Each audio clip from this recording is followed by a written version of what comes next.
Welcome to Old Testament in a Year. Day 191.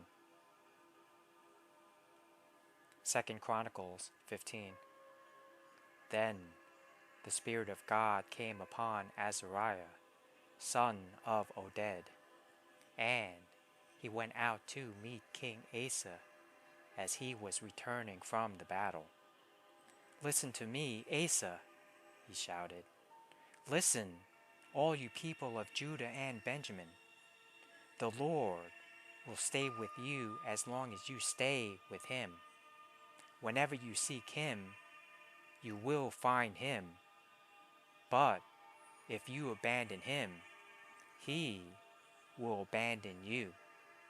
For a long time, Israel was without the true God, without a priest to teach them, and without the law to instruct them. But whenever they were in trouble and turned to the Lord, the God of Israel, and sought him out, they found him. During those dark times, it was not safe to travel. Problems troubled the people of every land. Nation fought against nation, and city against city, for God was troubling them with every kind of problem. But as for you, be strong and courageous, for your work will be rewarded." When Asa heard this message from Azariah the prophet, he took courage and removed all the detestable idols from the land of Judah and Benjamin, and in the towns he had captured in the hill country of Ephraim. And he repaired the altar of the Lord, which stood in front of the entry room of the Lord's temple. Then Asa called together all the people of Judah and Benjamin, along with the people of Ephraim, Manasseh, and Simeon, who had settled among them. For many from Israel had moved to Judah during Asa's reign, when they saw that the Lord his God was with him. The people gathered at Jerusalem in late spring, during the 15th year of Asa's reign. On that day, they sacrificed to the Lord 700 cattle and 7,000 sheep and goats from the plunder they had taken in the battle. Then they entered into a covenant to seek the Lord, the God of their ancestors, with all their heart and soul. They agreed that anyone who refused to seek the Lord, the God of Israel, would be put to death, whether young or old, man or woman. They shouted out their oath of loyalty to the Lord with trumpets blaring and ram's horns sounding. All in Judah were happy about this covenant, for they had entered into it with all their heart. They earnestly sought after God, and they found him. And the Lord gave them rest from their enemies on every side. King Asa even deposed his grandmother, Maacah, from her position as queen mother, because she had made an obscene Asherah pole. He cut down her obscene pole, broke it up, and burned it in the Kidron Valley. Although the pagan shrines were not removed from Israel, Asa's heart remained completely faithful throughout his life.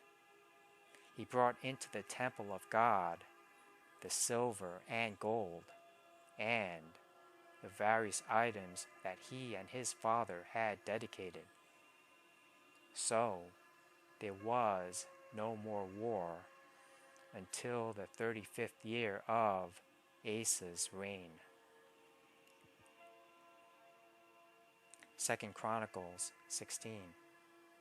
In the 36th year of Asa's reign, King Baasha of Israel invaded Judah and fortified Ramah in order to prevent anyone from entering or leaving King Asa's territory in Judah.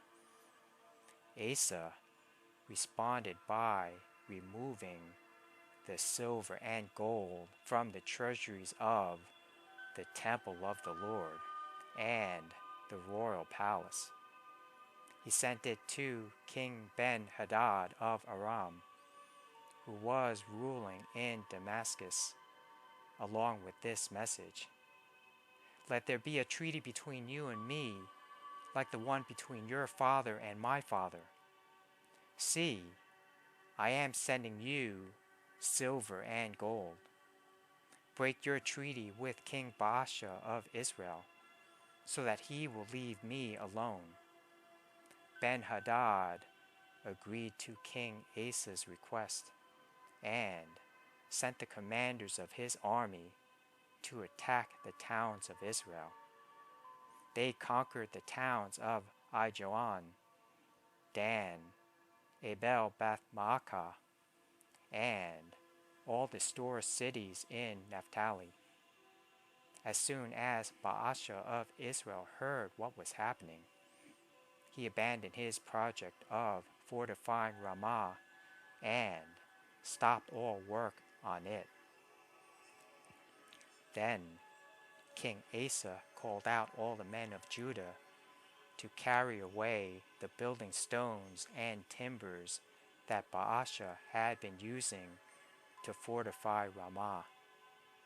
Asa used these materials to fortify the towns of Geba and Mizpah. At that time, Hanani the seer came to King Asa and told him, "Because you have put your trust in the king of Aram instead of in the Lord your God, you missed your chance to destroy the army of the king of Aram. Don't you remember what happened to the Ethiopians and Libyans and their vast army, with all of their chariots and charioteers? At that time, you relied on the Lord, and he handed them over to you. The eyes of the Lord search the whole earth in order to strengthen those whose hearts are fully committed to him. What a fool you have been! From now on, you will be at war."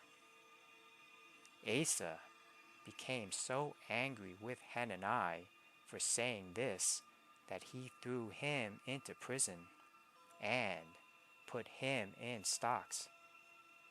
At that time, Asa also began to oppress some of his people.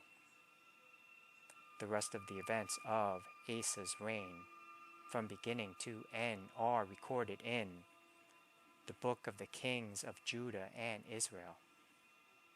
In the 39th year of his reign, Asa developed a serious foot disease. Yet, even with the severity of his disease, he did not seek the Lord's help, but turned only to his physicians. So, he died in the 41st year of his reign. He was buried in the tomb he had carved out for himself in the city of David.